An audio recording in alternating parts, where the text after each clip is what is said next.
And so, the auction finally begins. Welcome, ladies and gentlemen, my mad people. It's your boy, Madcrown on Madime, and I'm here to give you a review on Tokyo Ghoul Re Episode 4. Okay, now, the auction starts off mainly focusing on Musaki in the first part, because as you all know, she is bait. But the whole time of my mind, which was a total brain fire, like, where's Juzo at? Where's Juzo at? I could have sworn Juzo was with her. So we see Musaki surrounded by all kinds of ghouls, especially the henchman for Shu and of course Big Mama. And it was mainly focused on Musaki, Big Mama, and of course the clowns. The clowns were there, especially the clowns. And it's a shame that not many anime fans know much about the clowns and their work behind the scenes when it comes to everything that happens within the story of Tokyo Ghoul as a whole. Anyway, besides that, it's a topic for another day. We're here to talk about the auction. So, they pay a high price for a freaking human. Well, they believe Musaki is a human. Well, the first movie guy, it was like, what, in the 50 million or something or so? But Musaki was freaking 200. I keep getting the numbers mixed up, so sorry about that. 200 million yen. I don't know how much that is in American USDs, but to them, that is a lot. Especially with the crowd, everyone going crazy about it. And as we also there, we have all the clans there. We have the dubs, we have the clowns, we have, dubs, clowns, Aguri Tree. I keep forgetting Aguri Tree, but yeah, Aguri Tree with Arito and Himuni there as well. And speaking of that, there's also Torso. Now, Torso has a giant obsession for some reason with Musaki, and I really don't know why. Even reading this in the past, I never understood why Torso had this big obsession. Maybe because Musaki has this hopeless look in his eyes or something. As you all know, Musaki, by the way, is a girl, but she prefers to be called a guy, by the way. But I guess he or she thought that it'll make them feel more manlier and more helpful, but I guess, look where that got you right now. But anyways, let's get off that topic. I don't want to touch step on any landmines there or anything. But it seems that we see a lot of familiar faces, man. We see the white suits of Naki. We see some new faces. Mizu. We see Hinami, Arto as the rabbit. We even see some scientists from the first season, the ones that are doing the experiments on the ghouls in the first place. And we can see Eto and a new Al as well. So coming into this episode with Juzo in mind, as I said before, I was looking for Juzo. Juzo was right next to Musaki the whole entire time in the car. Who is that? And then it turns out I thought it was one of the ghouls, but no, it was actually Musaki. I'm like, wow, Musaki, you make a great trap. Then again, we found out where Musaki came from before. It turns out Musaki is from Big Mama. As we see in this episode, for those who are curious who Big Mama is, she once kidnapped Musaki. Musaki used to see her as a mother figure until one day she did something very terrible to him, and now he became completely traumatized and mad about it. So I would like to see what's going to happen with Big Mama and freaking Juzo, because Juzo, after all, he's a pretty cool character. He's a very big fan favorite when it comes to the dubs. I know during reading the manga, a lot of people would really just stay on reading it because they only cared about Juzo, because he was just an amazing character who could do all these amazing things, throwing knives, and of course he had Jason Scythe. So he was a very top-notch character. So seeing him finally in action in this episode was pretty amazing.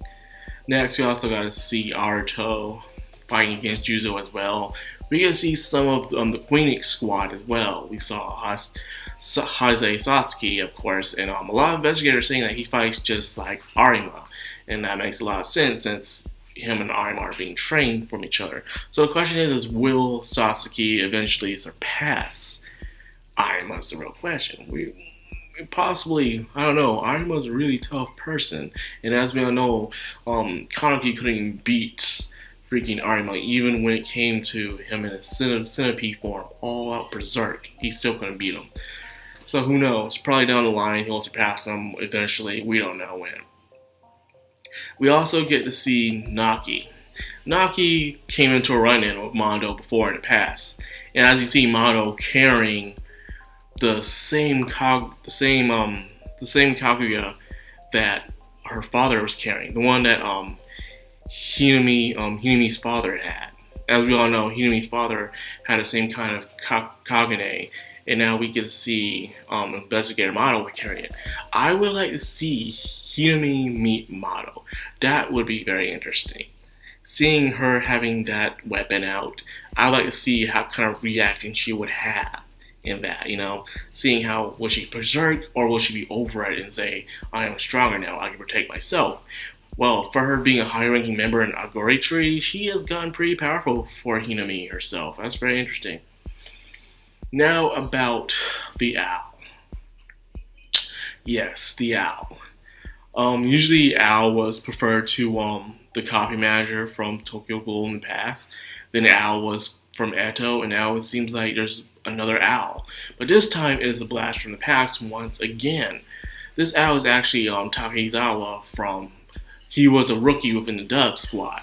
During the big war 2 years ago that happened between Aguri Tree and Teku and the Dubs, he was one of the missing people, and he was presumed dead. But it seems like sometimes Aguri Tree will kidnap these people, and they will experiment on them. In a way, just like what happened to Kaneki in a way, except for he wasn't being experimented on Aguri Tree himself, which is very interesting. The question was, who was behind his creation is the thing I like to know about when it comes to the anime anyways. And we come here and see this guy. He just takes this investigator and plucks him off like a pineapple. The head of a pineapple, you just pluck it off? That's exactly what happened in this episode. I'm like, dang. They didn't show it completely like in the manga where they took the head and just ripped it off, man. Like, come on, you could have shown that. Like, there are tons of anime that shows blood and gore, and this anime has the blood and gore, but I guess it can't crank it up to 11. Like, you can show a guy gets nuts crushed by Nutcracker, but you can't show a guy getting his head rubbed off. Standards. Freaking standards, man. Anyways, that's where the episode leads off with Takizawa as a new owl. And he doesn't seem to have all of his marbles there, by the way. So yes, Tokyo Ghoul Re episode 4. Whoa. It put a lot on my plate. Look at, they're pretty much doing already half of the entire auctions arc already. And I believe the second half is going to be done next episode. If the way they're doing this, the way they're trying to speed things up, more likely our episode will probably end on episode 5 or episode 6. It's one of those two. But I'm betting it's going to be episode 5 though. So anyways, that's what I got for this review. I'm very excited to see what happens next. Who encounter will happen next. That'll be the fateful encounter to change the completely game on the surface of Tokyo Ghoul.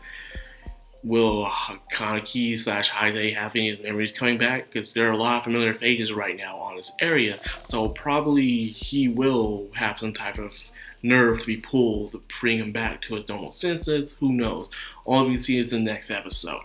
Anyway, that's all I got for this video. I hope you guys enjoyed it. If you did, please leave a like, comment, subscribe, and of course, hit the bell icon to get more from moi. I'm your host, Madime, and I'm signing out.